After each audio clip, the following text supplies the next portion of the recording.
నాయకత్వం, సంక్షోభం ఈ మాటలు వినగానే మనకు పెద్ద పెద్ద సవాళ్లు గుర్తుకొస్తాయి. మరి ఇలాంటి టైంలో ఒక ప్రాచీన సూక్తి ఎలా దారి చూపగలదు? అదేంటో ఈరోజు విశ్లేషణలో చూద్దాం.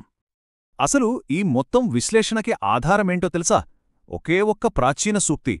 అది మన ప్రఖ్యాత కవి, తత్వవేత్త అయిన తిరువళ్ళువర్ చెప్పింది. ఆ మాటల్లో ఎంత లోతైన జ్ఞానం దాగుందో ఇప్పుడు చూద్దాం. ఇదిగోండి ఆ సూక్తి. కష్టాల్లో కలత చెందనివారు కష్టాన్నే కష్టపెడతారు. ఎంత అద్భుతంగా ఉంది గదా! అంటే ఒక సమస్య వచ్చినప్పుడు మనం కంగారు పడకుండా స్థిరంగా నిలబడితే ఆ సమస్య మనను చూసి భయపడి వెనక్కి తగ్గుతుంది.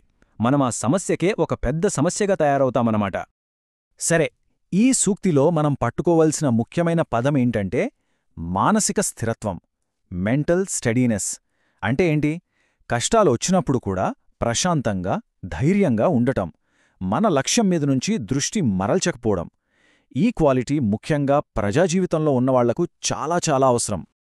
అయితే ఈ మానసిక స్థిరత్వం అనేది నిజ జీవితంలో ఎలా పనిచేస్తుంది? దీనికొక అద్భుతమైన ఉదాహరణ చూడాలంటే మనం డాక్టర్ ఏపీజే అబ్దుల్ కలాం గారిని గుర్తుచేసుకోవాలి. ఒక సంక్షోభ సమయంలో ఆయన చూపిన ధైర్యం మన అందరికీ ఒక పెద్ద పాఠం. ఒకసారి 1998కి వెళ్దాం. పోఖ్రాన్-2 అణుపరీక్షల సమయం.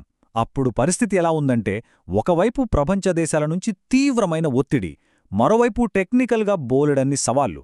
దేశ భద్రతకు సంబంధించిన విషయం ఎంత టెన్షన్ ఉంటుందో ఊహించుకోండి. అలాంటి క్లిష్టమైన పరిస్థితిలో డాక్టర్ కలాం గారి లీడర్షిప్ చూడాలి. చాలా ప్రశాంతంగా, స్థిరంగా ఉన్నారు. ఆయన అస్సలు కలత చెందలేదు. ఆయన అలా నిలబట్టమే మొత్తం టీంలో, ఆ తర్వాత దేశ ప్రజలందరిలో ఒక రకమైన ధైర్యాన్ని, ఆత్మవిశ్వాసాన్ని నింపింది. ఆ పరీక్షలు సక్సెస్ అవడానికి ఆయన మానసిక స్థిరత్వమే ఒక ప్రధాన కారణమని చెప్పొచ్చు. ఓకే, సంక్షోభాన్ని ధైర్యంగా డీల్ చేయడమనేది మానసిక స్థిరత్వంలో ఒక పార్ట్. కాని ఇంకో ముఖ్యమైన యాంగిల్ ఉంది. అదేంటంటే ఎంత ప్రెషరున్నా నిష్పక్షపాతంగా ఉండటం. దీనికి పర్ఫెక్ట్ ఎగ్జాంపుల్ ఎవరంటే మన మాజీ chief election commissioner T N Seshan గారు.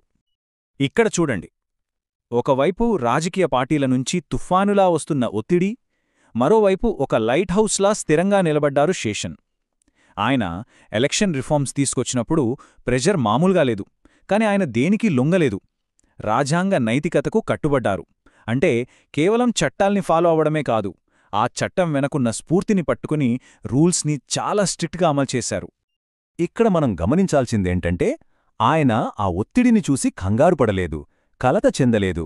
దానివల్ల ఏం జరిగిందంటే, మన ఎలక్షన్ సిస్టమ్ మీద జనాలకి నమ్మకం అమాంతం పెరిగింది. ఆయన చూపిన ఆ స్థిరత్వం మన ప్రజాస్వామ్యాన్ని ఇంకా బలంగా మార్చింది. సరే, క్రైసిస్లో ధైర్యం చూశాం, ప్రెషర్లో నిష్పక్షపాతం చూశాం. ఇప్పుడు మానసిక స్థిరత్వంలో మూడో కోణాన్ని చూద్దాం. అదే లక్ష్యం మీద ఫోకస్. ఎన్ని అడ్డంకులు వచ్చినా మన గోల్ మీద నుంచి దృష్టి ఎలా తప్పకుండా చూసుకోవాలో మాజీ రక్షణ మంత్రి ఏకే యాంటోనీ గారి ఉదాహరణతో తెలుసుకుందాం. ఆయన డిఫెన్స్ మినిస్టర్గా ఉన్నప్పుడు కొన్ని మేజర్ డీల్స్లో అవినీతి జరిగిందని పెద్ద ఎత్తున ఆరోపణలొచ్చాయి. విమర్శలు వెల్లువెత్తాయి. ఒక్కసారి ఆలోచించండి, ఇలాంటి నెగటివ్ పబ్లిసిటీ ఎవరినైనా సరే వాళ్ల పనినుంచి పక్కకు తప్పిచ్చేస్తుంది కదా. కానీ యాంటోనీ గారు ఏం చేశారో చూడండి. ఆ విమర్శల గోలలో ఆయన పడిపోలేదు. ఆయన సింపుల్గా 2 విషయాల మీదే కాన్సంట్రేట్ చేశారు. ఒకటి ఫోకస్, 2 ట్రాన్స్పరెన్సీ. అంటే లక్ష్యం మీద ఏకాగ్రత, చేసే పనిలో పారదర్శకత. ఆయన అలా స్థిరంగా ఉండటమే చివరికి డిఫెన్స్ సిస్టంలో చాలా ముఖ్యమైన సంస్కరణలకు దారితీసింది. సో ఈ 3 వేర్వేరు ఉదాహరణలు చూశాం కదా. మరి వీటన్నిటినుంచి మనం నేర్చుకోవాల్సిన అసలు పాఠమేంటి? ఈ పాతకాలం నాటి జ్ఞానాన్ని ఈ రోజుల్లో మనం ఎలా వాడుకోవాలి? ఈ ముగ్గురు లీడర్స్ మనకు చూపించిన మానసిక స్థిరత్వంలో 3 పిల్లర్స్ ఉన్నాయన్నమాట. ఒకటి, క్రైసిస్ని మేనేజ్ చేయడానికి కావలసిన ధైర్యం. 2, నిష్పక్షపాతంగా నిర్ణయాలు తీసుకోవడానికి కావలసిన నిజాయితీ. 3, మన లాంగ్ టర్మ్ గోల్ని రీచ్ అవ్వడానికి కావలసిన ఫోకస్.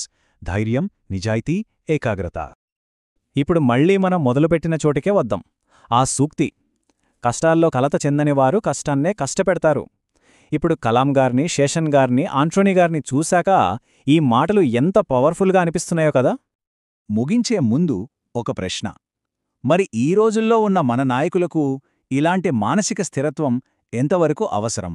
ఈరోజు మనం ఎదుర్కొంటున్న సవాళ్లను తట్టుకోవడానికి ఈ పాత సూక్తి వాళ్ళకి హెల్ప్ అవుతుందా? ఏమో, బహుశా కష్టాలొచ్చినప్పుడు కంగారుపడటం ఆపి కష్టాలకే కంగారు పుట్టించే టైం వచ్చిందేమో. ఏమంటారు?